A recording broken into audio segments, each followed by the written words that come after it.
নমস্কাৰ মহোদয়, এই মুহূৰ্তত আপোনালোকৰ বাবে যোৱাকালি দেৰগাঁৱত যি ভয়ংকৰ পথ দুৰ্ঘটনা হৈছিল সেই দুৰ্ঘটনাৰ শেহতীয়া আপডেট লৈ আহিব বিচাৰিছো। যোৱাকালি যিহেতু ভয়ংকৰ পথ দুৰ্ঘটনাই সমগ্ৰ ৰাজ্যকে জোকাৰি গৈছিল আৰু সেই দুৰ্ঘটনাত ইতিমধ্যে বহুকেইজন লোকৰ মৃত্যু হৈছে। 11 জনকৈ লোকৰ চিতা যোৱাকালি একেলগে জ্বলিছে আৰু সেই দুৰ্ঘটনাত আহত হোৱা 4 জনক অতি সংকটজনক অৱস্থাত বৰ্তমান গুৱাহাটী চিকিৎসা মহাবিদ্যালয়লৈ প্ৰেৰণ কৰা হৈছে আৰু বহুকেইজন লোক বৰ্তমান যোৰহাট চিকিৎসা মহাবিদ্যালয়ত জীৱন মৃত্যুৰ সৈতে যুঁজি আছে আৰু যি 4 গৰাকী ব্যক্তিক বৰ্তমান গুৱাহাটী চিকিৎসা মহাবিদ্যালয়ত ভৰ্তি কৰোৱা হৈছে তাৰ ভিতৰতে আছে এগৰাকী মাতৃ আৰু এগৰাকী কন্যা আৰু কন্যাগৰাকীৰ বয়স মাত্ৰ 7 বছৰ আৰু এই 7 বছৰীয়া কন্যানী গৰাকীৰ প্লাষ্টিক সাৰ্জাৰী কৰা হ'ব আৰু সেই ধৰণে বিভিন্নটা বিভাগত বাকি 3 গৰাকী ব্যক্তিৰো চিকিৎসা কৰা হ'ব। সবিস্তাৰে এই মুহূৰ্তত লৈ আহিব বিচাৰিছো আপোনালোকৰ বাবে। আমি জনাইছো দেৰগাঁৱৰ দুৰ্ঘটনাৰ শেহতীয়া আপডেট আৰু দুৰ্ঘটনাত আহত হোৱা 4 জনক নিশাই ভৰ্তি কৰোৱা হৈছে জিএমচিএইচত। কুলুমণি শইকীয়া, প্ৰীতি শইকীয়া, মৃদুল শইকীয়া আৰু অৰূপ শইকীয়াক গুৱাহাটী চিকিৎসা মহাবিদ্যালয়ত ভৰ্তি কৰোৱা হৈছে আৰু 7 বছৰীয়া কণমানি প্ৰীতি শইকীয়াৰ কৰা হ'ব প্লাষ্টিক সাৰ্জাৰী আৰু লগতে মৃদুল শইকীয়া আৰু কুলুমণি শইকীয়াক নিউৰলজি আৰু কাৰ্ডিঅলজি বিভাগত ভৰ্তি কৰোৱা হৈছে। বুকুৰ 6 ডালকৈ হাড় ভাগিছে কুলুমণি শইকীয়াৰ আৰু কুলুমণি শইকীয়াৰে জীয়ৰী হৈছে 7 বছৰীয়া প্ৰীতি শইকীয়া আৰু ইতিমধ্যে কুলুমণি শইকীয়াৰ স্বামী নৱজিৎ শইকীয়াৰ মৃত্যু হৈছে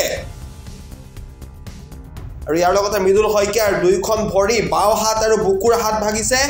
মূৰত গুৰুতৰভাৱে আঘাত পাইছে মৃদুল শইকীয়াই,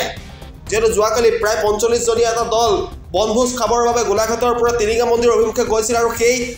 দেৰগাঁৱৰ বালিজানতে এক ভয়ংকৰ পথ দুৰ্ঘটনা সংঘটিত হৈছিল আৰু সেই দুৰ্ঘটনাতে থিতাতে নিহত হৈছিল 10 গৰাকীকৈ লোক আৰু যোৰহাট চিকিৎসা মহাবিদ্যালয়লৈ সংকটজনক অৱস্থাত নিয়াৰ পিছত 2জনকৈ লোকৰ মৃত্যু হৈছিল আৰু নিশাৰ ভাগলৈ গোলাঘাটত বসা পথাৰত 11 জনকৈ লোকৰ একেলগে চিতা জ্বলিছিল, সৎকাৰ কৰা হৈছিল আৰু সেই ভয়ংকৰ যি শোকাবহ ঘটনা, সেই শোকাবহ ঘটনাই জোকাৰি গৈছিল সমগ্ৰ ৰাজ্য। দেশৰ প্ৰধানমন্ত্ৰীগৰাকীয়েও শোকবাৰ্তা প্ৰেৰণ কৰিছিল, মুখ্যমন্ত্ৰীয়ে প্ৰতিক্ৰিয়া প্ৰকাশ কৰিছিল, বিভিন্ন দল সংগঠনে প্ৰতিক্ৰিয়া প্ৰকাশ কৰিছিল আৰু যিসমূহ 4-লেনযুক্ত পথ, সেই পথৰ আশোৱাহৰ বাবে এই ধৰণৰ দুৰ্ঘটনা সংঘটিত হোৱা বুলি কোৱা হৈছিল আৰু শেহতীয়াভাৱে 4 জনকৈ ব্যক্তিক অতি সংকটজনক অৱস্থাত আহত হোৱা 4 জনক নিশাই গুৱাহাটী চিকিৎসা মহাবিদ্যালয়ত ভৰ্তি কৰোৱা হৈছে আৰু কুলুমণি শইকীয়া, প্ৰীতি শইকীয়া, মৃদুল শইকীয়া আৰু অৰূপ শইকীয়া গুৱাহাটী চিকিৎসা মহাবিদ্যালয়ত ভৰ্তি কৰোৱা হৈছে আৰু 7 বছৰীয়া এগৰাকী কণমানি আছে, কণমানিগৰাকীৰ নাম হৈছে প্ৰীতি শইকীয়া আৰু প্ৰীতি শইকীয়াৰ প্লাষ্টিক সাৰ্জাৰী কৰা হ'ব বুলি জানিব পৰা গৈছে আৰু কুলুমণি শইকীয়া নামৰ মহিলাগৰাকীৰে জীয়ৰী হৈছে প্ৰীতি শইকীয়া আৰু অতিকে দুখৰ বিষয় যে কুলুমণি শইকীয়াৰ স্বামী নৱজিৎ শইকীয়াৰ ইতিমধ্যেই মৃত্যু হৈছে আৰু ইয়াৰ লগতে কুলুমণি শইকীয়াৰ নামৰ মহিলাগৰাকীৰ বুকুৰ 6 ডালকৈ হাড় ভাগিছে বুলি জানিব পৰা গৈছে।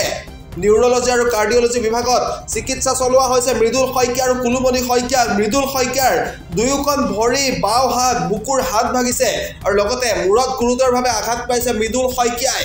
আৰু এই যি ভয়ংকৰ পথ দুৰ্ঘটনা ইতিমধ্যে যোৰহাট চিকিৎসা মহাবিদ্যালয়তো চিকিৎসাধীন হৈ আছে বহুকেইগৰাকী লোক, কিয়নো যোৱাকালি 45 গৰাকীৰে মাত্ৰ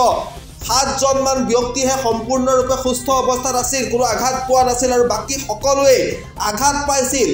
আৰু ইতিমধ্যে 14 গৰাকীকৈ লোকৰ প্ৰায় 14 গৰাকীকৈ লোকৰ মৃত্যু হৈছিল বুলি জানিব পৰা গৈছে। বাছৰ চালকজনৰ মৃত্যু হৈছে বুলি জানিব পৰা গৈছে, ট্ৰাকৰ চালকজনৰ মৃত্যু হৈছে বুলি জানিব পৰা গৈছে আৰু একেটা পৰিয়ালৰে 3-4 গৰাকীকৈ লোকৰ মৃত্যু হোৱাৰ খবৰ আহি পৰিছে আৰু তাৰ সমান্তৰালভাৱে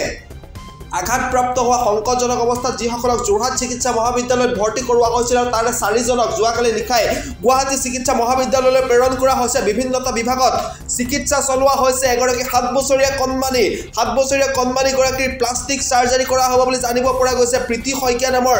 7 বছৰীয়া কণমানিগৰাকীৰ প্লাষ্টিক সাৰ্জাৰী কৰা হ'ব। কুলুমণি শইকীয়া নামৰ মহিলাগৰাকী, যিগৰাকী মহিলা হৈছে প্ৰীতি শইকীয়াৰ মাতৃ, কুলুমণি শইকীয়াৰ বুকুৰ 6 ডালকৈ হাড় ভাগিছে বুলি জানিব পৰা গৈছে। নিউৰলজি আৰু কাৰ্ডিঅলজি বিভাগত চিকিৎসা চলোৱা হৈছে। আঘাতপ্ৰাপ্ত ব্যক্তিসকলক গুৱাহাটী চিকিৎসা মহাবিদ্যালয়ৰ চিকিৎসকে চিকিৎসা চলাই আছে বুলি জানিব পৰা গৈছে, কিয়নো যোৱাকালি নিশাৰ ভাগতে অনা হৈছে 4 গৰাকীকৈ আঘাতপ্ৰাপ্ত ব্যক্তিক আৰু তেওঁলোকৰ চিকিৎসা বৰ্তমান গুৱাহাটী মেডিকেল কলেজ হাস্পতালত ভৰ্তি কৰোৱা হৈছে আৰু ইতিমধ্যে যেহেতু বহুকেইগৰাকী লোকৰ মৃত্যু হৈছে আৰু যিসকলৰ চিকিৎসা হৈ আছে আৰু সেই চিকিৎসাধীন হৈ থকা সকলোৰে আশু আৰোগ্য কামনা কৰিছে প্ৰত্যেকগৰাকীয়ে তেওঁলোক যাতে সোনকালে সুস্থ হৈ উঠক তাৰে কামনা কৰিছে আৰু এনে ঘটনাৰ যেন পুনৰাবৃত্তি নহওক তাৰে কামনা কৰিছে ৰাজ্যবাসীয়ে সমগ্ৰ ৰাজ্যবাসীয়ে ইতিমধ্যে যোৱাকালি যেহেতু দেশৰ প্ৰধানমন্ত্ৰী নৰেন্দ্ৰ মোদীয়ে দেৰগাঁৱৰ পথ দুৰ্ঘটনাক লৈ টুইট যোগে বাৰ্তা প্ৰেৰণ কৰিছিল শোকৰ প্ৰস্তাৱ প্ৰেৰণ কৰিছিল আৰু লগতে কৈছিল যে যিসকল লোকৰ এই দুৰ্ঘটনাত মৃত্যু হৈছে তেওঁলোকৰ পৰিয়ালক 2 লাখ টকাকৈ আৰ্থিক সাহায্য প্ৰদান কৰা হ'ব আৰু যিসকলে আহত হৈছে তেওঁলোকক 50,000 টকাকৈ সাহায্য অনুদান আগবঢ়োৱা হ'ব আৰু সেই যি ভয়ংকৰ পথ দুৰ্ঘটনাই জোকাৰি গৈছিল ৰাজ্যৰ ইমূৰৰ পৰা সিমূৰলৈ অভিশপ্ত 3 জানুৱাৰী 2024 সেই দিনটো পুৱাৰ ভাগত হাঁহি মুখেৰে 15 জনীয়া এটা দল হাঁহি মুখেৰে গোলাঘাটৰ পৰা টিলিঙা মন্দিৰলৈ ওলাই গৈছিল কিন্তু নিষ্ঠুৰ নিয়তিয়ে এক ভয়ংকৰ পথ দুৰ্ঘটনা সংঘটিত কৰিলে আৰু প্ৰাণ হেৰুৱালে প্ৰায় 14 গৰাকীকৈ ব্যক্তি আৰু বৰ্তমানেও মৃত্যুৰ সৈতে যুঁজি আছে বহুকেইগৰাকী ব্যক্তি আৰু 4 জনকৈ আহত ব্যক্তিক বৰ্তমান গুৱাহাটী চিকিৎসা মহাবিদ্যালয়ত চিকিৎসা চলাই অহা হৈছে বুলি শেহতীয়া খবৰ পোৱা গৈছে